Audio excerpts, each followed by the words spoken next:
In Guatemala, a family in mourning for a 7-year-old girl. She and her father were detained in New Mexico. 8 hours later, the girl began suffering seizures and died in hospital. She had reportedly not eaten or drank water in days. It's heart-wrenching is what it is, and my heart goes out to the family. But Kirsten Nielsen dismissed any claims of negligence or responsibility. This family chose to cross illegally. What happened here was they were 90 miles away from where we could process them. They came in such a large crowd that it took our Border Patrol folks a couple times to get them all. We gave immediate care. The death has renewed criticism of the Trump administration's attitudes towards migrants and the facilities where they're held.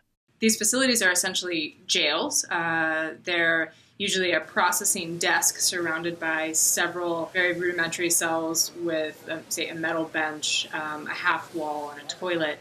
Oftentimes they're incredibly crowded. And, families have told me that there's not actually room for everybody to sleep at the same time. People have to remain standing in order to fit in the cell. Last month, Customs and Border Patrol detained more than 25,000 people traveling as families. It says its facilities are incompatible with the mass arrivals of parents with children. This is about their lives. But this researcher argues officials need to do better and says this of recent caravans traveling to the U.S. It was just a sense of desperation. And once people heard that the caravan was starting to leave, they would literally just grab their kids and run after the caravan with the clothes on their back. The girl's father may have had the same idea, a dangerous journey with a tragic ending. Ellen Morrow, CBC News, Washington. The family of that little girl, whose name was Jacqueline, by the way, apparently crossed illegally, but most people tend to wait their turn. As a result, there's a huge backlog of people waiting to be processed.